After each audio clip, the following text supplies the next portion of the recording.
गांव के किनारे बसे छोटे से घर में विधवा शोभा अपने 6 साल के बेटे आर्यन के साथ रहती थी। उसकी आंखों में हर वक्त दर्द और संघर्ष की झलक दिखाई देती थी। पति की असमय मौत ने उसकी जिंदगी को अंधकार में कर दिया था। आर्यन ही अब उसका सब कुछ था। वो हर रात बेटे को अपनी गोद में लिटाकर कहानियां सुनाती और आशा का संचार करती रहती थी। लेकिन आर्यन की आंखों में एक डर था जो शोभा समझ नहीं पाती थी।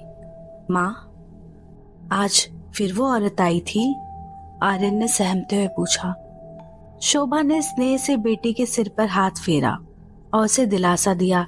नहीं बेटा, कोई औरत तो नहीं आई थी घर पे। पर उसके दिल में कहीं न कहीं एक अनजानी सी आशंका आ गई थी। रात के तीसरे पहर में घर के बाहर कुत्तों ने भौंकना बंद कर दिया था। शोभा ने देखा दरवाजे पर एक परछाई खड़ी थी। उसकी लंबी झुकी हुई आकृति किसी इंसान की तो नहीं लग रही थी। शोभा ने हिम्मत जुटाई और खिड़की से झांका। वो एक औरत थी जिसके लंबे बिखरे बाल और लाल आंखें इतनी डरावनी थी कि शोभा का कलेजा मुंह को आ गया था। औरत ने धीमी आवाज में कहा, आर्यन मेरा है, वो मेरे पास लौटेगा। अगले ही पल दरवाजा जोर से खड़का और शोभा चीख उठी। सुबह का सूरज तो निकला पर आर्यन वो अब गायब था। शोभा ने गांव के हर कोने में छान मारा पर बेटे का कोई पता नहीं चल रहा था उसे। लोग कहने लगे कि यह डायन का काम है। गांव के बूढ़े लोग बताते थे कि उस डायन ने अपनी शक्तियों को बढ़ाने के लिए बच्चों की बलि चढ़ाई थी। शोभा चीख चीख कर रो रही थी, मेरा बेटा लौटा दो, मेरा बेटा लौटा दो, मैं सब कुछ छोड़ दूंगी, मेरा बेटा लौटा दो। लेकिन उसके आंसू किसी को नहीं पिघला पाए। हर कोई भय और अंधविश्वास में डूबा हुआ था। एक तांत्रिक जिसे गांव वाले अपनी आखिरी उम्मीद मानते थे, उसने शोभा से कहा, तुम्हारे बेटे को डायन ने अंधेरे जंगल में कैद कर रखा है। पर वो अकेली नहीं है, वह खुद एक तांत्रिक की कठपुतली है जिसने उसे अमरता का वरदान दिया है। शोभा का दिल मानने को तैयार ही नहीं था, पर सच उसके सामने था। डायन, जो पहले एक साधारण लड़की थी, उस तांत्रिक के जाल में फंसकर राक्षसी बन गई थी। तांत्रिक ने कहा, तुम्हारा बेटा जिंदा है पर उसे बचाना आसान नहीं। डायन और तांत्रिक के खिलाफ जाने के लिए तुम्हें अपनी आत्मा को भी दांव पर लगाना होगा।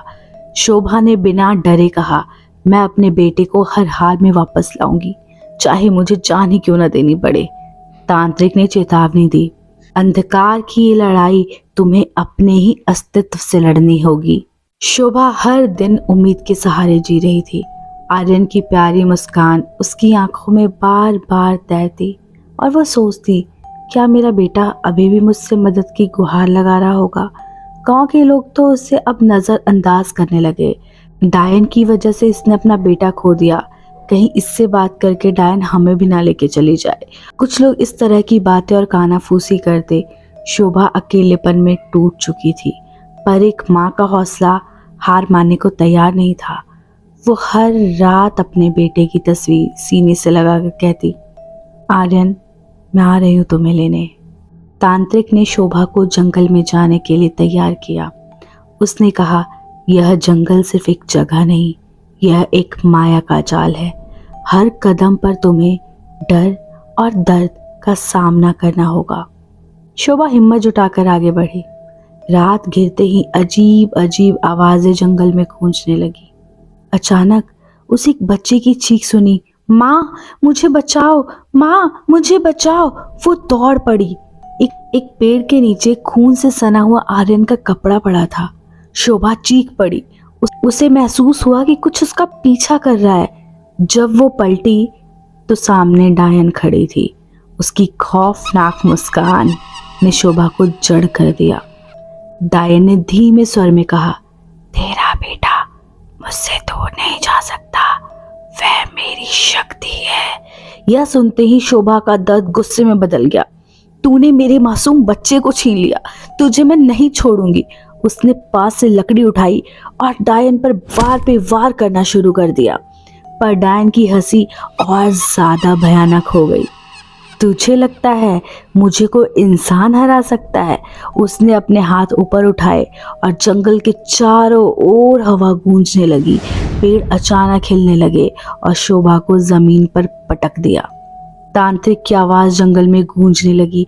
शोभा, इसे रोकने के लिए तुम्हें सच का सामना करना ही होगा।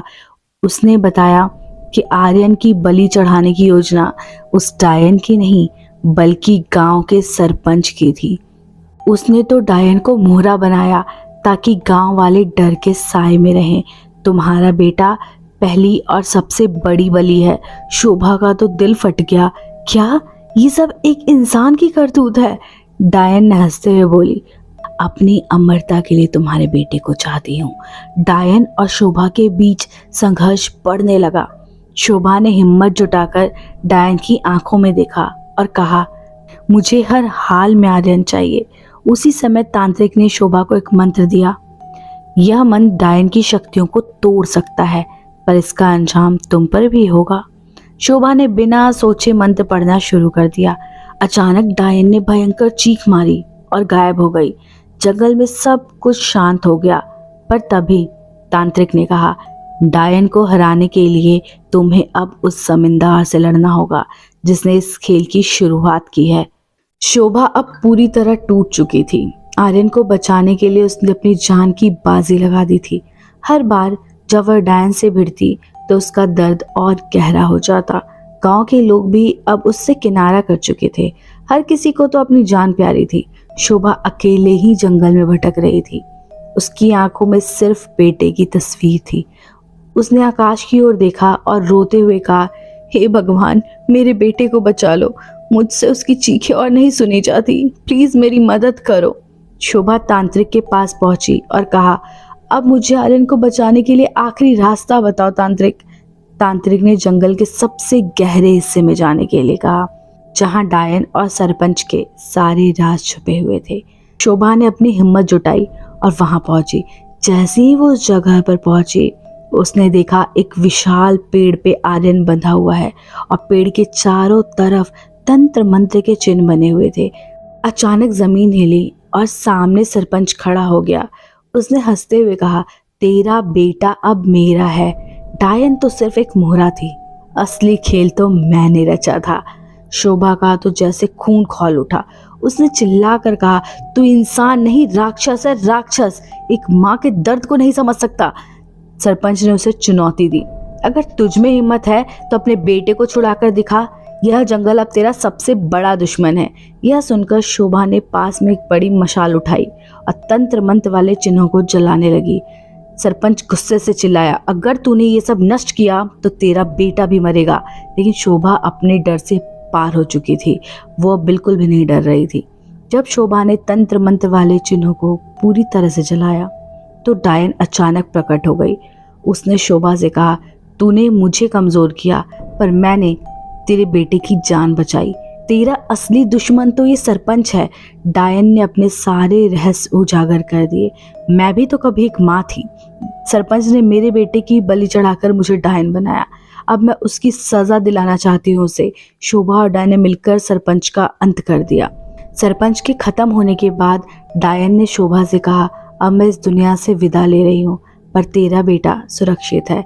यह जंगल अब शांत रहेगा। आर्यन को सुरक्षित पाकर शोभा की आंखों से आंसू बह निकले। वह अपने बेटे को गले लगाकर गांव लौटी। लेकिन जब वो घर पहुंची तो उसने देखा तांत्रिक भी गायब हो चुका था।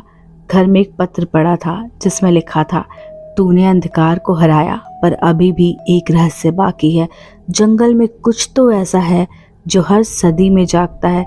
सावधान रहना।